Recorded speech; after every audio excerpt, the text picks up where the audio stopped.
We had some good questions before class started. A couple people are having a little bit of a problem knowing where to put things on the worksheet. So the good news is I expected that. And so we're going to do a second one today to give you extra practice. As I mentioned in the first lecture, this does tend to be a chapter that is intimidating to a lot of students. And the best thing for that is to practice, practice, practice.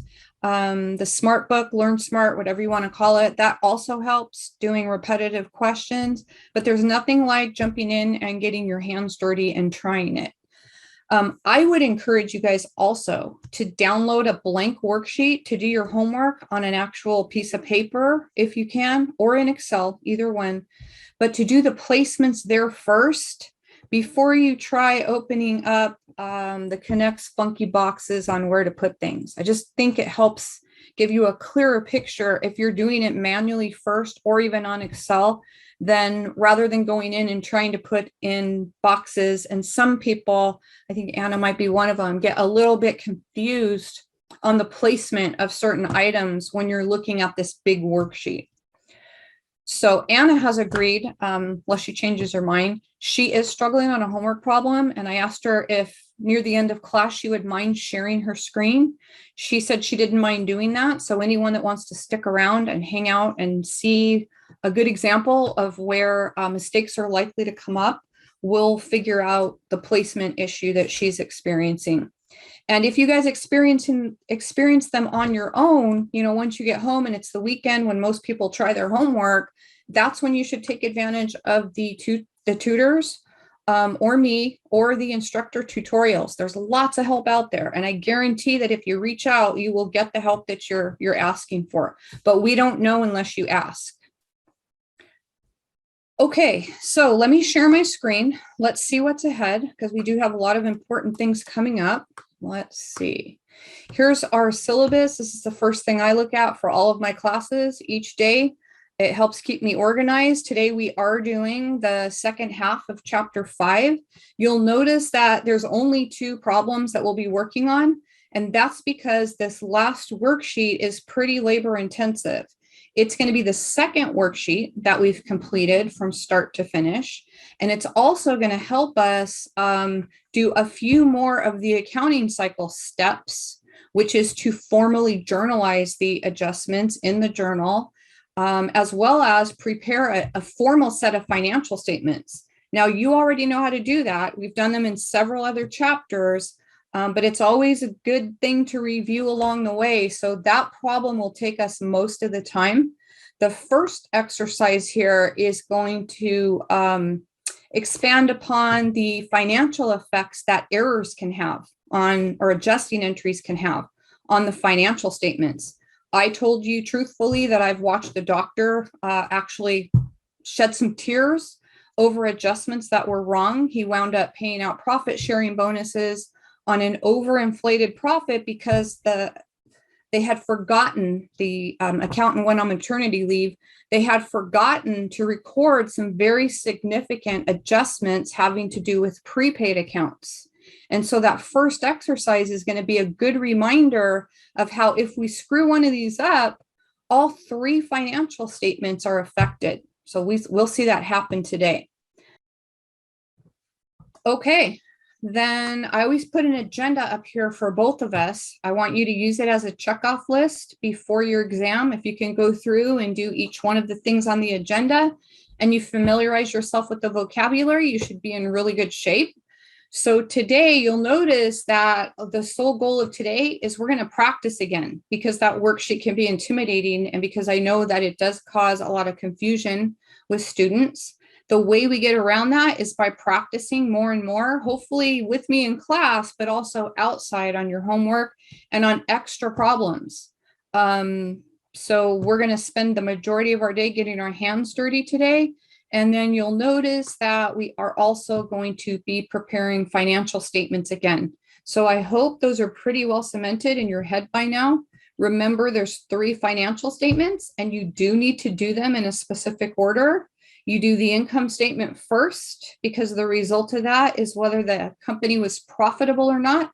And that net income or net loss, whichever way it goes, flows into the statement of owner's equity, which shows the the change in the owner's capital position. And that ending capital flows into the balance sheet, which is going to prove that our accounting equation's in balance. So we'll review that. And that's a good little summary of what's ahead. So I think last time I can't remember if I went over a PowerPoint or not, but I want to put this PowerPoint up here because this is what the Accounting 100 class is all about.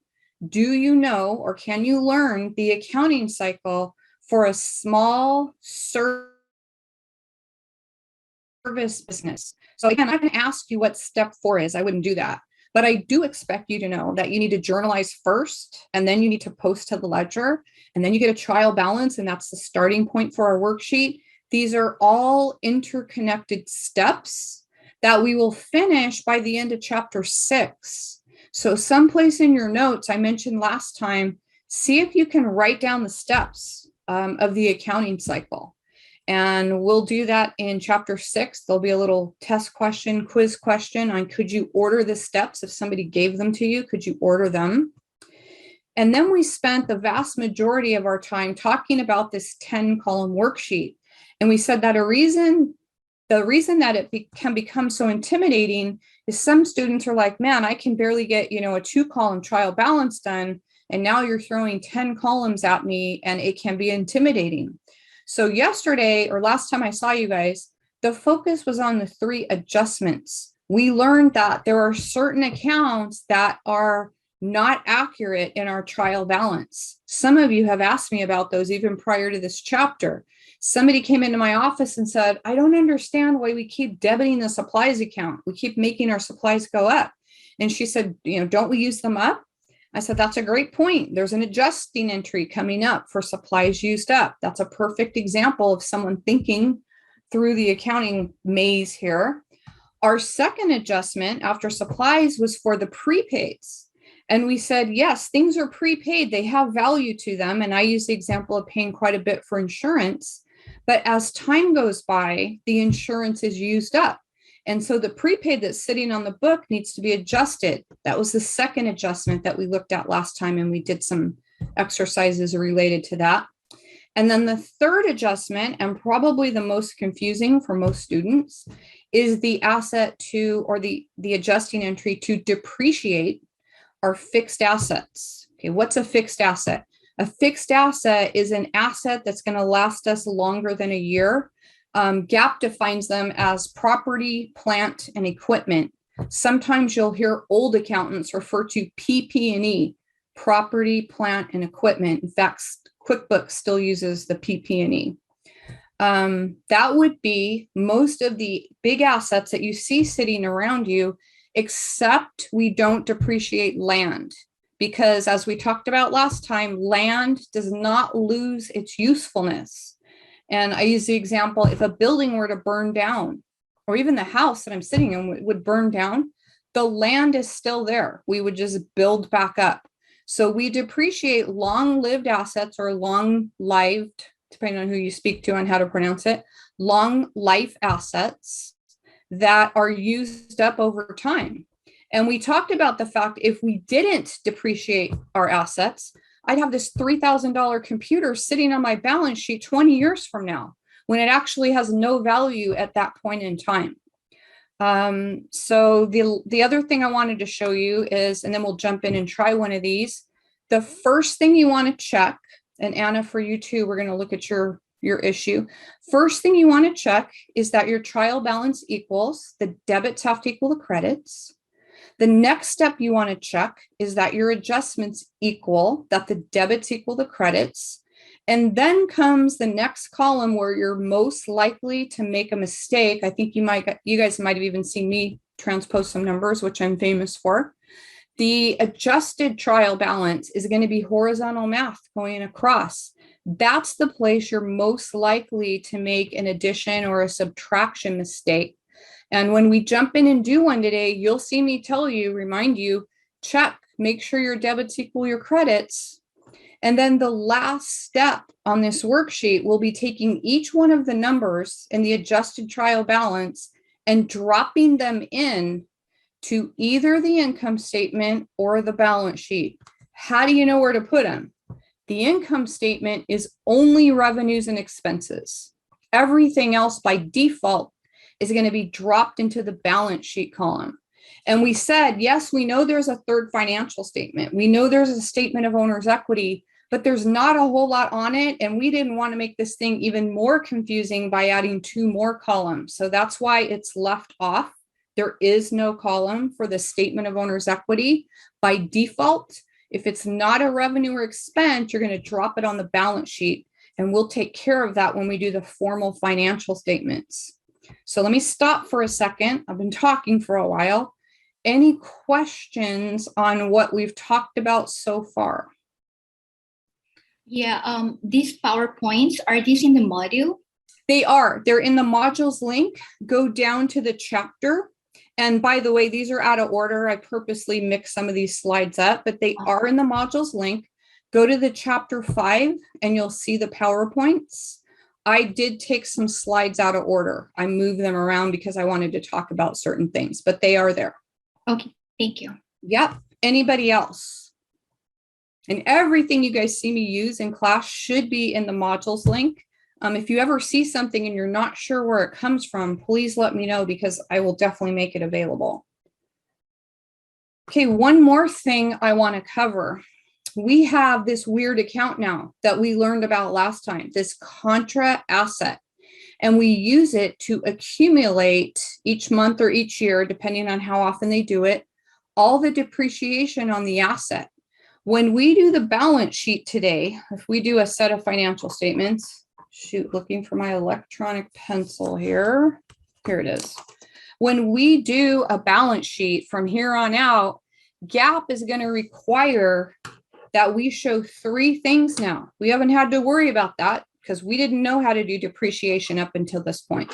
So 3 things that you must show on either the face of a balance sheet or in the notes to the financial statements. For us, you're not advanced enough yet to know what those notes mean. So for our purposes, just on the balance sheet, I got to show 3 things. The cost of the asset, $11,000 in this case. Right next to it on the balance sheet, we're going to show the accumulated depreciation. And that's going to give us something called a book value. That's a new term that you want to write down in your notes. You need to know what the book value of all the fixed assets are. In this case, in the example the author gave, that equipment now is has a value on our books of $10,817. As you saw last time on the computer example, every month that accumulated depreciation is going to go up, which means the book value of the asset is going to go down, down, down, down, down until eventually it's fully depreciated and probably time to replace it. So I wanted to make sure that you get the word book value into your notes. That's why I put that slide in there. I think that's all I wanted to show you on the PowerPoint. I want to jump in and get our hands dirty unless you guys have any questions. Okay, then let's go to our Excel file. And on that Excel file, you're going to see just the 2 problems. We saw that on the syllabus. We're going to look at one where we're going to be asked to figure out what happens to net income when there are these errors. And then the second one is going to take us most of the time. The second one is going to be this other 10-column worksheet that we're going to work through. And there's not a person in the room that can't use extra practice. Did I hear a question? Okay, so here's what I want you to remember. I'm going to put recall on here to get this into your notes, that all adjusting journal entries, and you'll hear me refer to them and others as AJEs, all adjusting journal entries affect an income statement account and a balance sheet account. Okay, so I want to make sure we have that in our notes from last time. Every single adjusting entry, whether it's in this class or we do a whole bunch more of them in 101, what doesn't matter what class we're in, all adjusting journal entries affect an income statement account and a balance sheet account. Okay, well, what does that mean? It means if you mess this up, or you're like the doctor's office that omitted one, forgot to do one, then all three financial statements are wrong. Why would all three be wrong? Okay, think about it. If the income statement has an error in it, that means that net income goes into capital. So capital is going to have an error in it. And if it also affects a balance sheet account, then your balance sheet is also going to have a couple of errors in it. And so we'll use this example as an understated, overstated type effect. And I can tell you, I told my 102 class and my 101 class this in the last 2 days.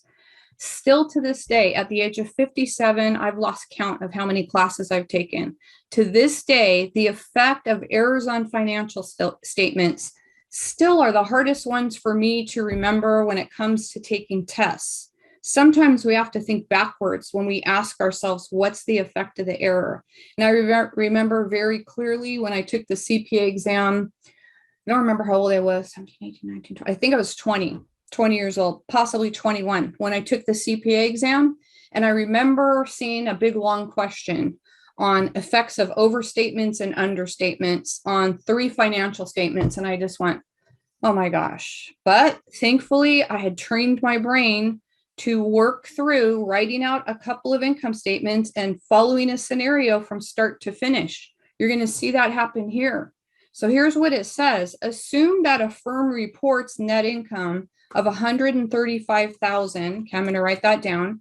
Net income, and this would be before adjustments. Their net income is $135,000. Okay, and I'm going to change this so that it's a little bit easier to read. I'm going to click this little select all button right above A1. You've seen me do it before. And I'm going to choose this comma format so that these numbers come out a little bit nicer to read. So now that I've done that, so far, before we look at any adjustments, this company's net income is $135,000. Then they have 3 things happen. The same 3 things we talked about in the last class. They said they made adjustments for expired rent. So there's one, the prepaid expired. Depreciation, that's the 3rd adjustment we talked about, $12,300. And supplies used up. Sometimes they'll give us that number. Sometimes we need to compute it. Here's their question. Assume that the required adjusting entries have not been made. What effect do these errors have on the reported net income? Okay, this is exactly why that doctor was in tears. He paid out a bonus, a profit sharing bonus, on this higher net income before any adjustments were recorded. Okay, he later found out that all 3 of those adjustments affected an expense account. So what the heck does that mean? He shouldn't have been paying a profit sharing bonus on the higher number. He should have been paying a profit sharing bonus on the actual profit. So this is a good question that helps us think through the errors. So here's the 3 adjustments. The expired rent. Okay, think about what happens. If they forget to record that prepaid, it means that their net income's too high, right? Paying a profit sharing bonus, and their assets are too high. If you forget to record a prepaid adjustment, in this case for rent, the net income is too high. By how much? By the $10,000 of $500 of rent that has no more future value to it. And that's second adjustment. If you forget or neglect to record that depreciation expense, same thing happens. Your net income's too high. Why? Because you have assets on your books that we are using up. They're losing its usefulness, but you haven't recorded that expired cost on your income statement. So what happens? Your net income's too high.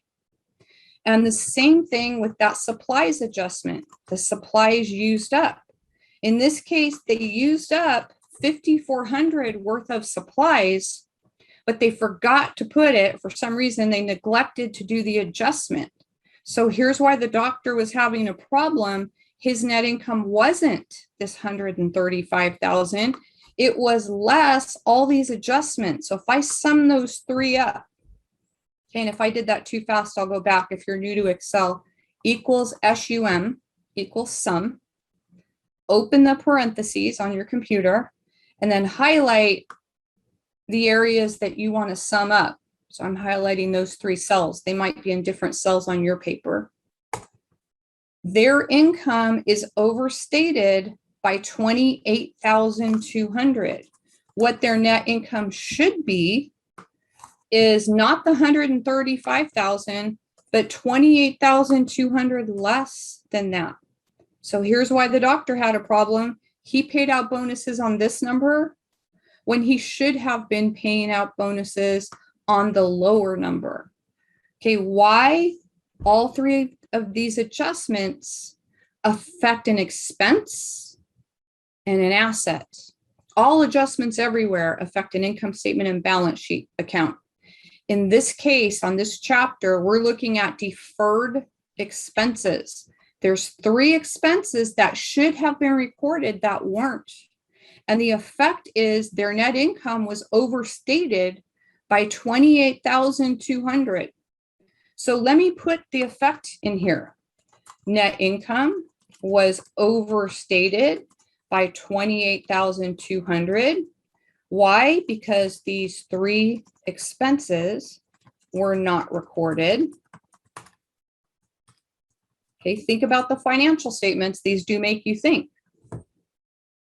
So the bottom line of the income statement is net income or loss. Okay, in this case, what happens to it? It goes down and affects the capital account.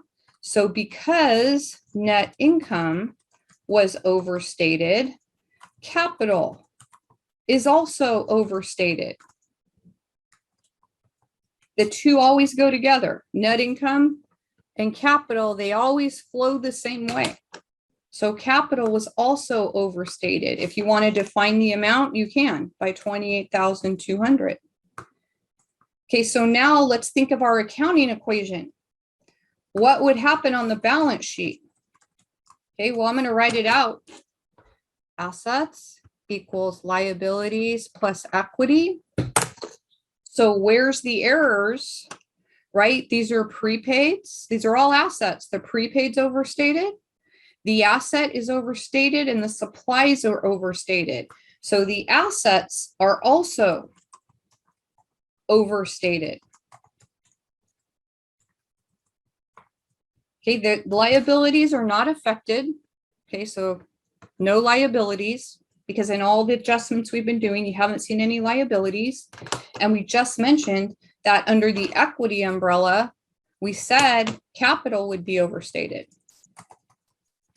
It's an equation. The left has to equal the right every single time. That's the effect of making a mistake on these adjusting entries that we've been learning over the past 2 classes. Is that easy? No, it makes you think. It makes you think about what does the effect of an adjusting entry have on a company, right? I'm reading about an SEC probe into a couple companies who purposely misstated their financial statements. So, that can have lots of effects. If investors are relying on data that you've put in your financial statements and you materially misstate them and you knowingly do it, there's criminal time for that now under the Sarbanes-Oxley Act, which is something you guys will learn about. You've probably read about it in the first chapter, but you'll learn a whole lot more about it as you go through your academic careers. Okay, that was a short one, but an important one. So be ready for a question or 2, multiple choice question on the effect of errors, or a little fill-in question on what effect does this have on the accounting equation. It's a pretty important concept. All right, let's go to our big one then. Let's go to our worksheet. And somebody asked me last time where these were in the book. And a couple of you have an actual book instead of an ebook. So if the page number is not on here, that would be a good thing to know. So in your book, this is page 159 and 160. Let me write that down. Page 159 and 160 in your book. So let's read. It says Foster owns Estate Planning and Investments Company. They give you the trial balance. Remember, this was something that we've studied in chapter 3 and 4, and it's also the starting point for this 10-column worksheet. So they gave us this trial balance. Thankfully, the debits equaled the credits. And then they gave us some adjustments on the next page. I'm going to keep scrolling. And here's what they want you to do. Complete the worksheet. I think that's the biggest challenge. Get the worksheet done. And then do the 3 formal financial statements. Remember that this worksheet isn't replacing the financial statements. It's just a tool that we use to gather together all of the adjustment data and to give the owner a preview of what his financial statements are going to look like prior to formally recording things in the journal and ledger. Oftentimes when we do that, we'll look at the worksheet and things will pop out at us. For example, let me show you what I mean. I see 2 prepaids on here. If they're not adjusted by the time that I'm done with this worksheet, a mistake's probably going to pop out at me. All the fixed assets that a company has, the property, plant, and equipment, the buildings, the cars, the machinery, all those things need to be depreciated. If there's no accumulated depreciation here by the time I'm done, that's going to pop out. That's going to be an error that pops out. And so our goal is to take this data and to take this adjustment data that they give you on the next page and that I've included here, and to finish that 10-column worksheet. They're going to give us 4 adjustments here to deal with. And so this is going to be our second attempt at completing a worksheet during class. And then if we have time, we're going to take it a step further and do the formal financial statement that we've been learning about, I think, in chapters 2, 3, 4, and now 5. So that part should be a review. Any questions on where we're headed? Or any questions on things you see up here and you're not quite sure about what to do? Okay, first thing I'm going to encourage you to do every time you start a worksheet is ask yourself what period of time is covered. Some companies do these monthly, some companies do these yearly. I'm noticing here when I read this problem that this is for the month ended. And I also notice when I read this, it's for the first month. So this is a brand new company that's starting up.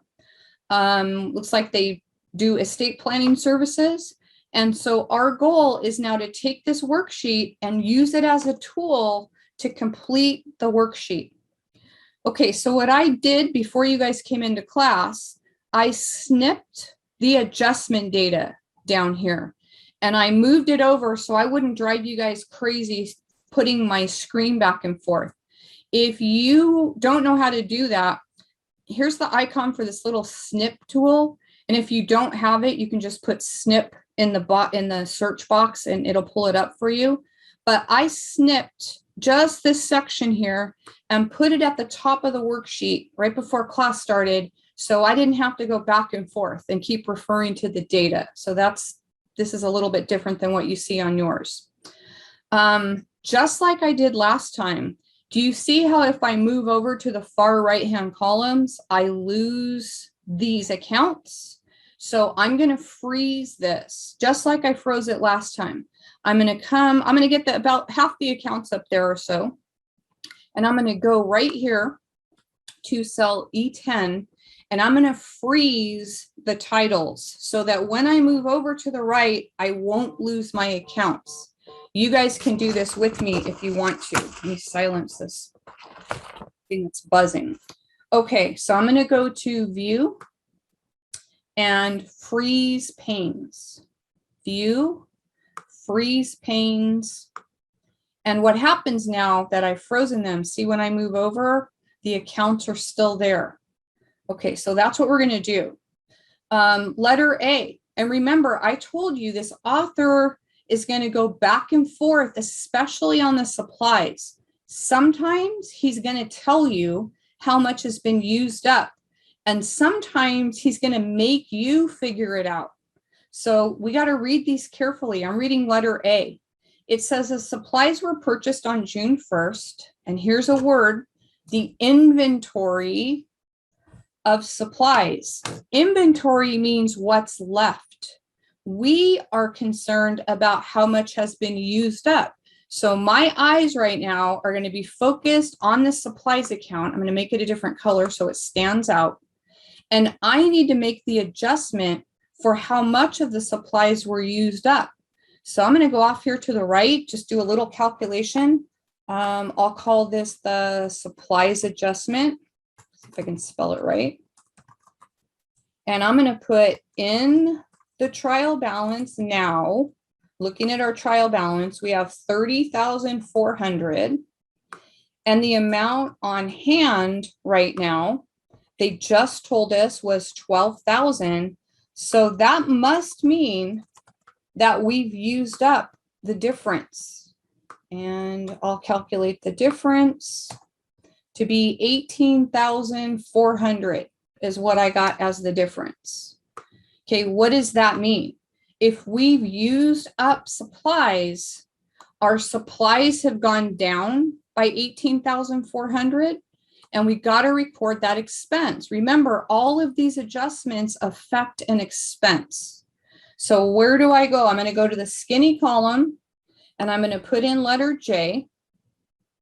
And because I can't remember that number, I think it was 18,400. I'm going to credit my supplies to bring them down. And that means I got to debit something. I'm looking for supplies expense, which is a brand new account that we learned about last time. I'm going to put that 18,400 in the supplies expense. So if you missed that, I figured out the amount of supplies used up by taking the difference between what was in the trial balance and what the author told me was left. He told me there was 12,000 on hand. I did this little calculation off to the side. Let me put some lines in for your notes. And I determined how much was used up. We got to watch the author because he's going to try and foul you up by changing wording on you. Once I figured out how much he had used up, I credited the supplies and I debited the supplies expense. Okay, I'll color code these to help you see them. So the yellow ones record the amount of supplies used up. Any questions? Okay, letter B deals with prepaid advertising. Let me highlight that in a different color so that it will be easier on all of us to read. It's kind of in a pink color. And letter B says the prepaid advertising contract was signed on June 1st and covers a 4-month period. Okay, well, if you go look at our date on our worksheet, it says the month ended June 30th. So here's again the question, just like it was on supplies, how much has been used up? This was a contract for 4 months. 1 out of those 4 months have now been used up. So here's the math that I'm doing. I'm taking the prepaid advertising of 57,600 and I'm going to multiply it by 1/4. Okay, why 1/4? It was for 4 months. Okay, that's the bottom. And 1 out of those 4 months have been used up. So when I pop that into my calculator or into the computer, I get 14,400. What does that represent? Part of the prepaid doesn't have any more value to it. So it needs to be taken out of this asset and put into the proper expense. What expense makes sense? Well, since it's prepaid advertising, what makes sense to me is advertising expense. So here's my advertising expense. Put the letter in the skinny column and put the amount next to it. Don't try and put them in the same column because you'll run into a math error if you try and put them in the same column. And we're halfway done with the adjustments. Our supplies are good. Our prepaid advertising is good. I got 2 more to go before I complete the worksheet. Any questions on A or B? Okay. Letter C. he said just outright, he didn't make us calculate anything. He said rent of $12,000 expired during the month. Okay, all of these adjustments are about expired costs. So if rent has expired, I'm wondering if there's a prepaid to it. Well, when I go look at these assets, there is this big prepaid rent sitting there in green of $144,000. My guess is that's probably for a year. Okay, most people can't afford to pay their rent for a whole year, but there are deep discounts for those that can. So when he paid the rent, it's set up in this asset account, properly so. But now that 1 month has expired, we assume it's a month, he said it was, 12,000 needs to be taken out of this asset and put into the expense. Why? Now that the month is passed, it doesn't have that same future value. So I'm going to put letter C in the skinny column, column F, and I'll come in and put my 12,000. He just outright gave us that. And we got to debit something. Since this is a rent category, what would make the most sense is rent expense. So line 23 on your spreadsheet is rent expense. Let me put that $12,000 amount. Debits have to equal to credits every single time. Never an exception to that.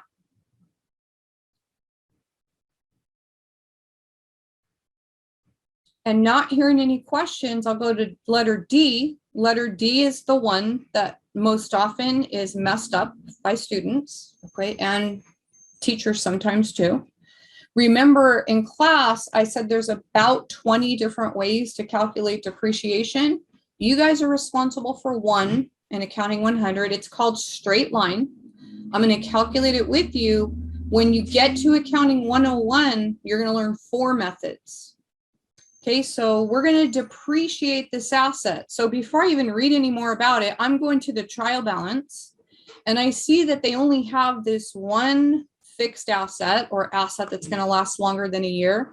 Let me highlight it for you. Sorry that you guys may hear a trash truck going by. Hopefully it won't be long. Here's a turquoise number or teal number, however you want to look at that color. That's the cost of the equipment. I noticed that it has not been depreciated. Well, that's what he's asking us to do. It says depreciation is computed using the straight line method, the only one you're responsible for. The equipment has an estimated life of 5 years with no salvage value. Okay, well, here is the depreciation calculation. I'm going to do it off to the side. Here it is in words, and then we'll put it in numbers. Cost minus salvage value is the numerator, and life, I'm going to do it in years to begin with. I know that it's only for 1 month, but I'm going to get the annual rate first, and then we'll calculate the monthly rate. All right, well, some of the questions I got since I saw you last time was they didn't say what the cost was. A couple people said, how am I supposed to know what the cost was? They didn't tell me in letter D. Well, you look at the trial balance. Here's the cost. It's $192,000. So 192,000, here's the calculation you're going to do. 192,000 minus 0, because they said there was no salvage value, divided by 5 years. Okay, that's going to give me annual depreciation. I'm going to do this 2 ways because sometimes it confuses students. This is going to give me annual depreciation. Okay, so on the numerator, to kind of simplify that little equation that you see, I got 192,000 on the top, 5 on the bottom.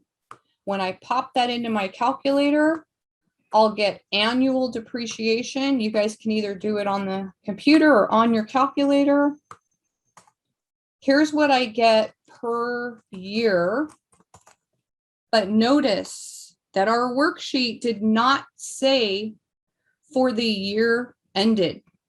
It said for the month ended.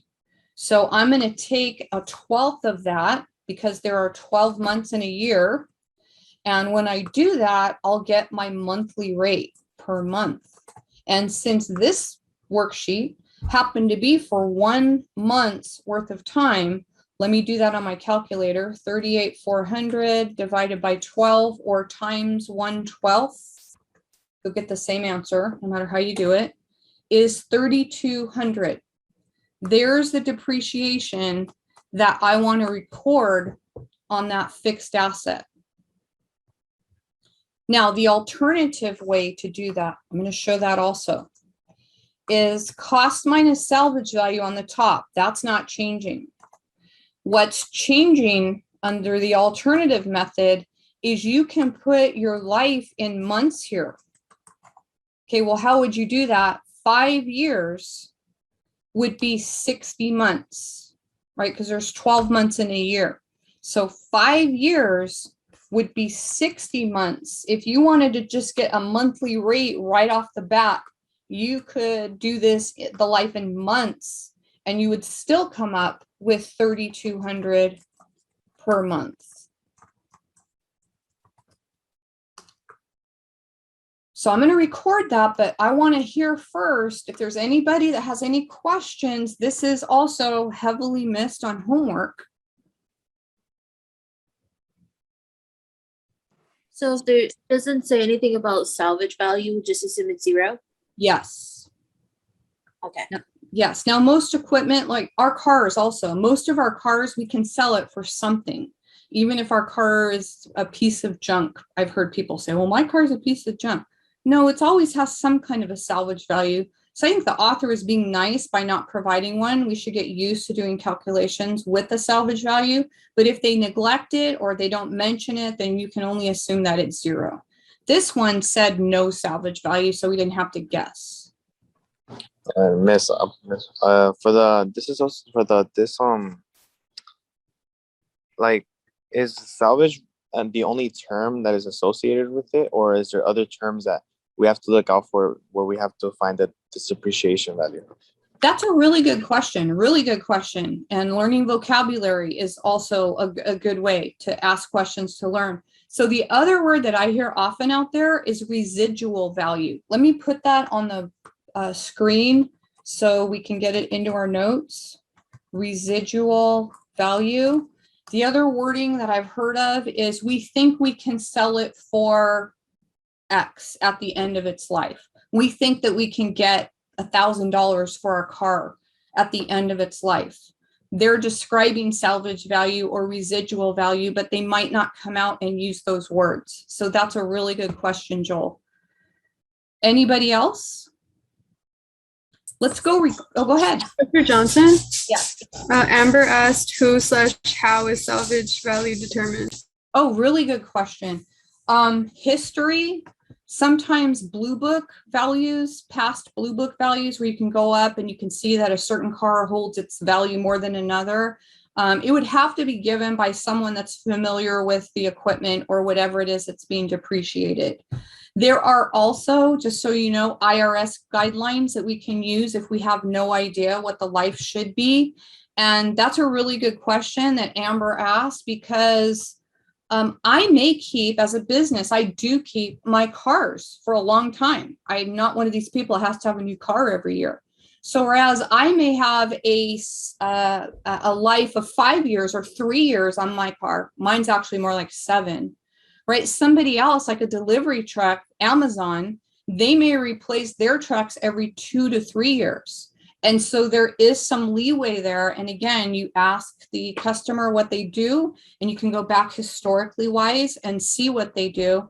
And then, of course, there's always changes in circumstances, right? I bought a Ford Highlander, I don't know now, 2 years ago, I think. So far, the car's been great to me. And my last car was a Highlander too. So I'm sure it'll last me a long time. But there may come a point where the thing breaks down and I think, you know what? There's no way I'm going to keep this car for 7 years. That's a change in estimate. It's another topic. So for what we're doing here, we're going to go with the data that's given, but you guys are asking some very good probing questions. Great question, Amber, in the chat room. Anybody else before we record this 3,200? Okay, remember, this one has a funky contra account that we're going to be using. So I'm going to go back over here with the 3,200. I know I'm going to depreciate or use an expense. Okay, that's not the hard part. I'm going to put that 3,200 in as an expense. Remember that we always debit expenses. Okay, they're not credited unless you're fixing an error of some sort. The credit is the weird one. The credit's the weird one. The credit goes to that brand new account that we learned about last time called accumulated depreciation. It's a Contra Asset. Its whole purpose is to collect or maintain all the depreciation that's being taken on that asset. And if I were to do a balance sheet right now, and I hope we get around to doing the balance sheet, if I were to do a balance sheet right now, a formal balance sheet, I would have to show three things. Can you guys remember what those three things are for the test? We just had a slide. I got to show the cost, 192,000. On my balance sheet, I also have to show my accumulated depreciation. Okay, there it is. And then the third thing I have to show is what people often forget. I'm going to have to show its net book value. Okay, what's that going to look like? Just in case we don't get a chance to finish the balance sheet. I'm going to go off to the side here just to show you what this would look like. You're in the asset section, right? Remember, assets are ordered in order of liquidity. So you'd have all the liquid assets first, and then you'd get down to this equipment. So this is what it's going to look like. You're going to see equipment like you've seen before. That's not the change of 192,000. Okay, that's its cost. Directly below it, you're going to see the accumulated depreciation, and that's where you're going to see the 3,200. And then right off to the side here, usually without a description, you'll just see the difference between these two computed. Let me put commas in here so they show easier on the screen. I'll make that bigger so you can see it. That right there is the asset's book value. So what happens each time this worksheet is done, assuming it's done monthly, this accumulated depreciation is going to go up by 3,200 each month, which means that book value is going to go down every month. And by the time you get to year 5, because they told us that this had a life of 5 years, that book value will be 0. And that's the goal. The goal of the adjustment for depreciation is to take the cost of this asset and split it out a little bit each month until you've expensed all of its cost. Why? That equipment is benefiting you and helping you generate the revenues that your company's generating. And GAAP has this thing called the matching principle that you've heard me mention before, where you need to match the revenues with the related expenses in the same period. Otherwise, what would happen is 5 years later, when they go get rid of this equipment, they're going to have this huge loss sitting on their books, which really wasn't a loss because we've been using it up. That equipment's been benefiting us over the course of the past 5 years. That is the one that most people struggle with. Question, or Giselle, do you have a question? Yes, Amber asked, do we do the same for office equipment, for example, chairs? Yes. Any what we call long-lived or long-life asset, which means it's going to last us more than a year, absolutely. Our office chairs last us, probably 5 to 7 years. If you look at an average, absolutely. You would do it with the cars, the computers, the buildings. You would not have depreciation on land, but almost everything else you can think of. And then let me add one more thing to that great question that Amber asked, and they're mowing the lawn across the street. I hope that's not too loud. One more thing with the question Amber asked. There is what we call a materiality principle, which means, for example, I have this electronic stapler on my desk, right? It's going to last me a while, but because it was probably 30 or 40 bucks, I'm not going to depreciate something that costs 30 or 40 bucks. So a company has to come up with their capitalization. That's a big long word for their depreciation procedure. It's for long-lived assets that are material in value. This stapler for 40, 50 bucks, it's not worth the hassle to depreciate that over 5 years. But in our case, for accounting 100, they're always going to give you the cost and the data that you need to depreciate the asset. Great question, Amber. I'm glad you're joining our class. And even though you may not be able to speak, I'm glad you're asking your questions in the chat room. Anybody else? All right, let's go finish this worksheet. So step 1, drop in the trial balance numbers. In the interest of time, I did that for you. Okay, step 2, drop in the adjustments. The author gave us 4 adjustments. Now I'm going to go to the gray line where the totals are, and I'm going to compute this first column total. And just like we did last time, I'm going to drag that across and let Excel compute the rest of the columns. So equal sum, open up the parentheses, and then highlight from top to bottom or bottom to top. I'm going to start at the bottom and go all the way up to the first account, which is cash. And I'm going to press enter. Okay, I let the computer sum that up. You guys should get 48,000. And then, so I don't have to do this another 8 times, I'm going to drag that formula all the way across to the end. So fat cross is just a regular cell selector. You move to the bottom right-hand corner and you'll see it turn into a skinny cross. That's called the fill handle. When you see that fat cross turn into a skinny cross, grab it with the left mouse, hold down, and drag it all the way across to wherever it ends.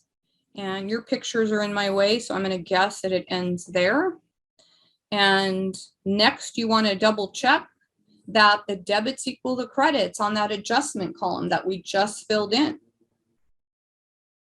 Okay, so I'm going to write that down here. Double check that debits equal credits. Always, I can spell it right, double check that debits equal credits on the adjustment column. If they don't, you got to go back and find out why.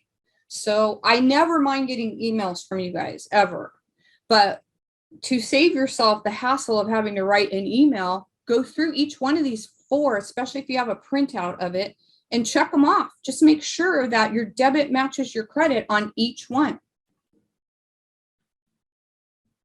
Okay, if there's no questions, here comes the place where you're most likely to make a mistake. So I'm going to get rid of this snip here, get it out of my way since I think we're done with the adjustments. And my goal now is to do the horizontal math. The correct term for that is cross-footing. We're going to cross-foot. And when I'm done, I'm going to keep my fingers crossed and cross my fingers, toes, everything else, whatever you want to do when you want things to go your way.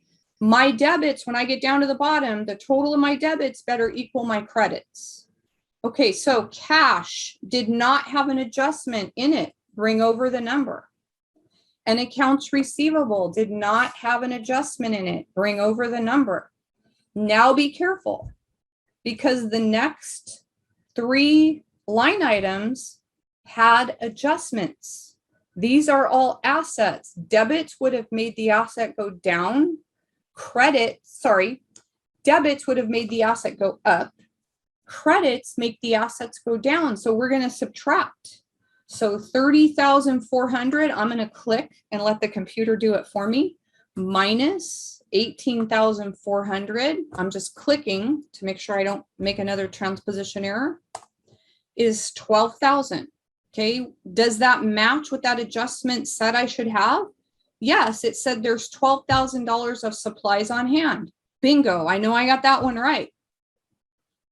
Prepaid advertising, I'm going to take that 57,600, and from that I'm going to subtract out that 14,400, and I got 43,200. Okay, what does that represent? 3 months worth of unexpired advertising. It still has value to it. Prepaid rent, 144,000 minus the 12,000 is 132,000. What does that represent?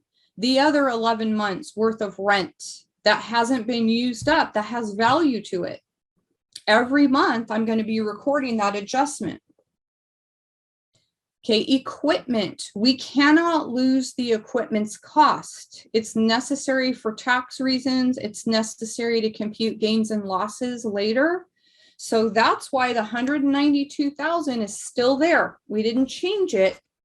Instead, we developed this new contra account. And I'm going to highlight this one because it's a mistake. It's a place where I most often see mistakes. Again, I have your faces, so I can't do it all the way over unless I move them, which I don't want to do. So let me put this in yellow. The reason I'm putting it in yellow is because we get used to writing all these assets in the debit column.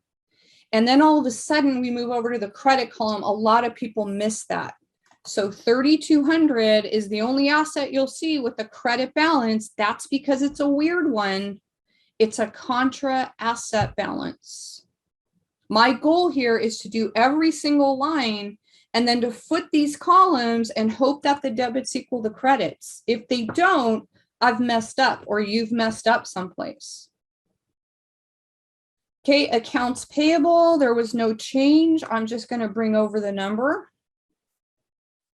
Capital, there was no change. I'm just going to bring over the number. The drawing, there's another funky contra account.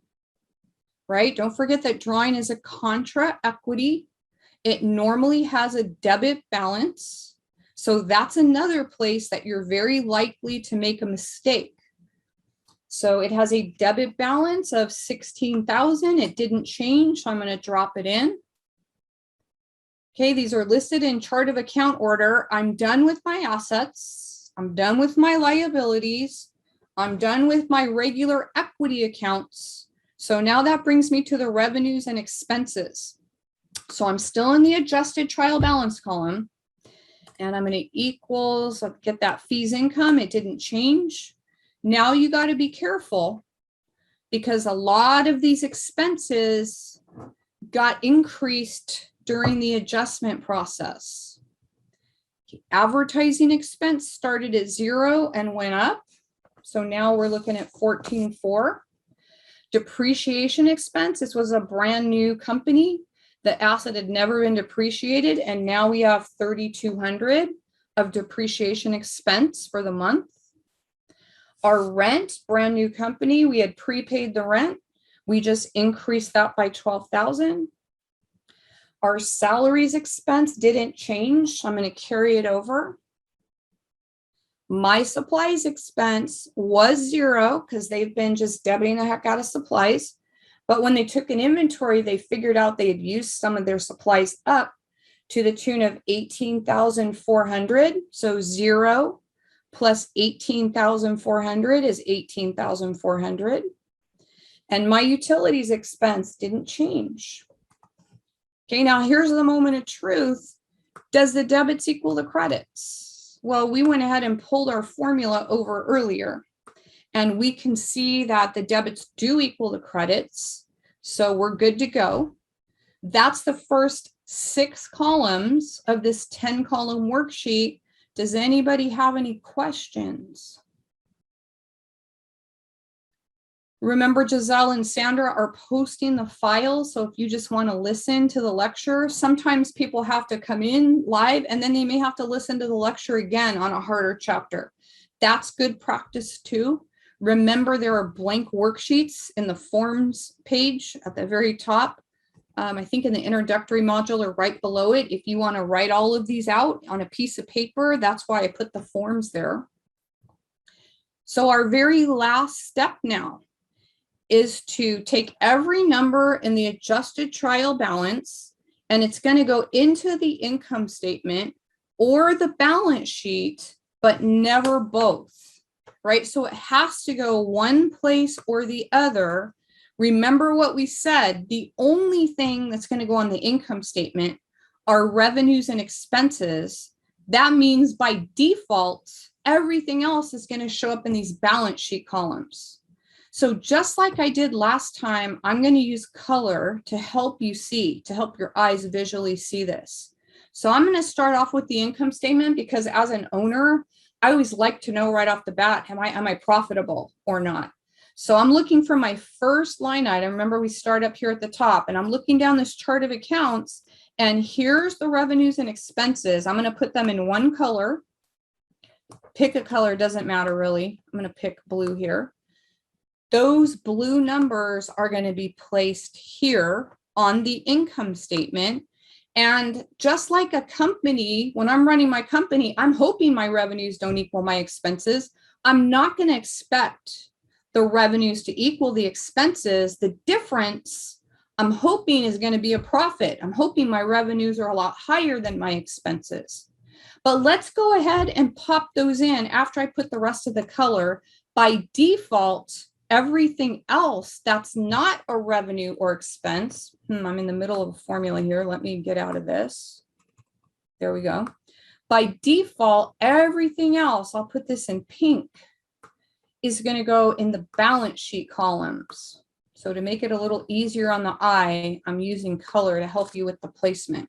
Well, like I said, as a business owner, I'm always most interested in, is the company profitable? Well, let's carry those over and see. So I'm going to grab that 295, 200 here and press enter. Let me make that column a little wider so you can see it. And then all these expenses, you can copy them over or you can use a cell reference. If you're unsure how to use cell references, you may want to watch me on this one, and then you can copy it down. Okay, so here's how you do a cell reference. Equals, I'm going to press the equal sign, and I'm going to go grab that number. And then I'm going to press enter in a second. And because all the rest of them are right below it, I'm going to drag that down as soon as I press enter. Okay, so one more time if you missed it, I'm going to do equals. I'm going to go click on the number I want to carry over in that one cell. And I'm going to press enter. And then I'm going to grab my little fill handle again, that little skinny cross in the corner there. I'm going to left click it and I'm going to hold it down and drag it down. So that copies over the other references right below it. Okay, I don't expect my debits to equal the credits. I'm hoping that my revenues are a lot higher. And so to finish these income statement columns off, I'm going to go take the difference between the revenues and expenses and put it in the column that has the lower total so I can show that these balance. So I'm going to take the difference between these two.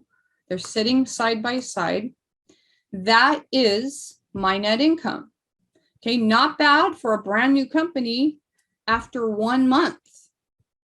And I can balance this out. I'm going to add up these columns right here. 295, 200, or you could use the sum, either one. 295, 200. Now here's another moment of truth. I will know that I've done a good job on this when I balance out that pink column. I better get that exact same number on the opposite side.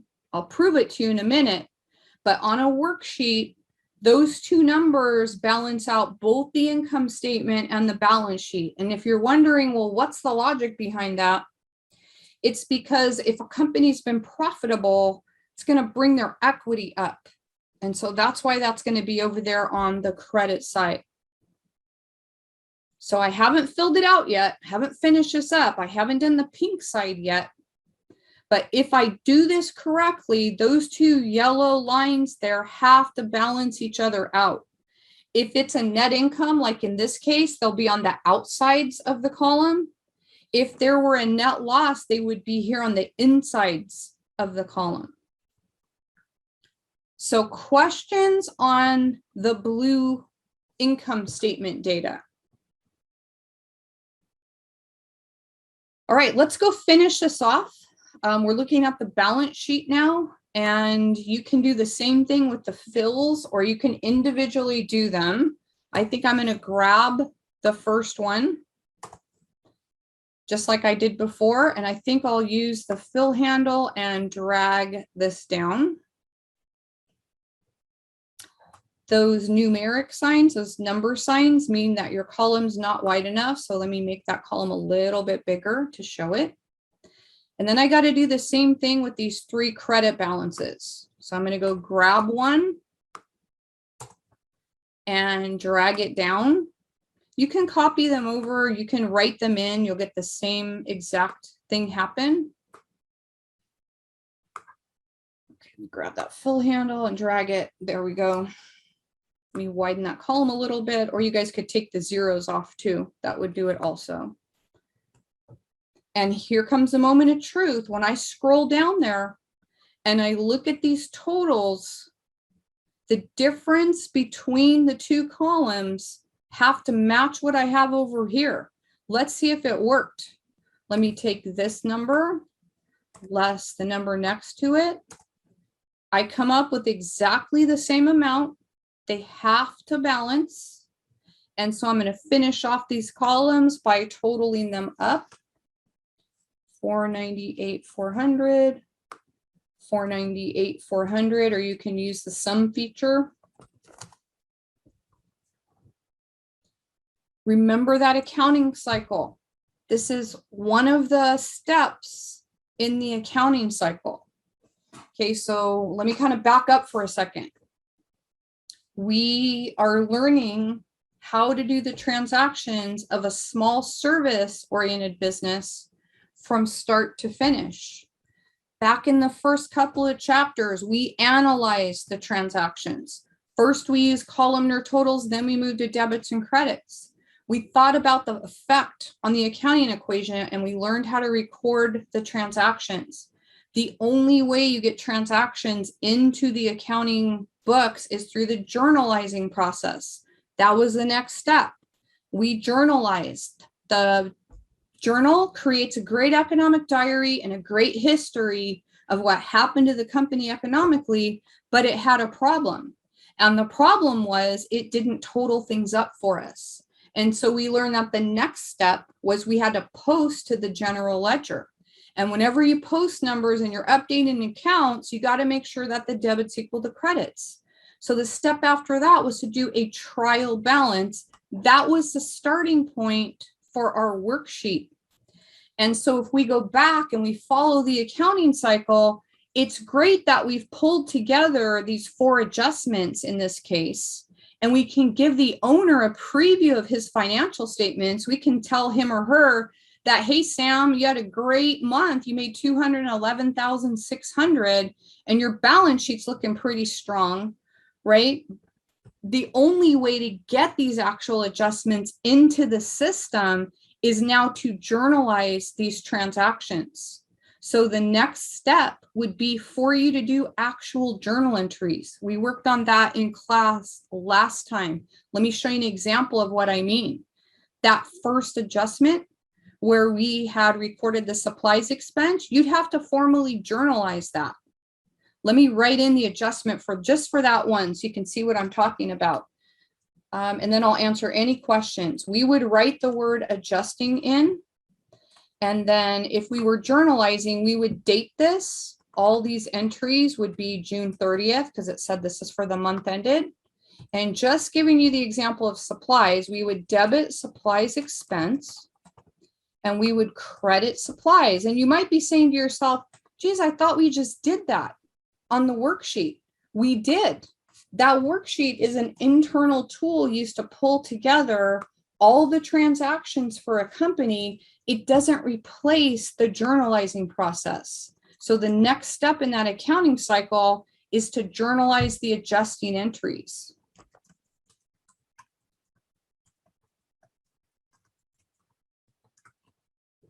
Once you get those journalized, you would post them. And then the last step would be to do a formal set of financial statements, at least the last step in this chapter, to do a formal set of financial statements. Okay, we don't have time. We only have a couple minutes left. I want to remind you what those financial statements look like. It will be no surprise when the owner gets a formal income statement because we know that he's profitable and we even know how much. So let me stop for a second and take your questions. Financial statements. I want to show you an example of what those would look like. And I'll make sure I post them after Giselle and Sandra post their files. But it's no surprise what this income statement is going to look like. It's just going to be done in a more formal statement. So let me bring that over. Giselle, you might be able to take a screenshot maybe. There's the income statement. So these are the formal statements. These are the ones, the worksheet's not replacing these. We still have to do these formal statements. And what drives me crazy is this author doesn't believe in dollar signs. Dollar signs go on the first line in each column and always on the last line. There's that 211,600. That came as no surprise. We had that on the worksheet. The statement of owner's equity is the second statement. So if you've forgotten how to do these or it's been a while, this is why it's important that we keep building on the knowledge you have. So here's what the guy started with. Here's the net income. There's the withdrawal he took. Don't forget to take out those withdrawals. Here's what he ended with. Now you won't see this on the worksheet. You will not see that 436,000. And you might be saying, well, why the heck doesn't it balance to what's on the worksheet? We still have to close the accounts. That's chapter 6. When we close the accounts, we'll make sure that his capital balance is updated. And then I want to show you one more statement. I want to show you what a new balance sheet's going to look like. Give me a second because I kind of lost. This may be where they had an error also. Looks like frustrating. I don't think, oh, there it is. Didn't go far enough. I want to show you on this balance sheet, Giselle or Sandra, if you guys could take a snapshot. Here's what I want to show you. The new part of the balance sheet is now that we have depreciable assets. 3 things. It's like the 3rd time I've mentioned it, so I hope this goes into your notes.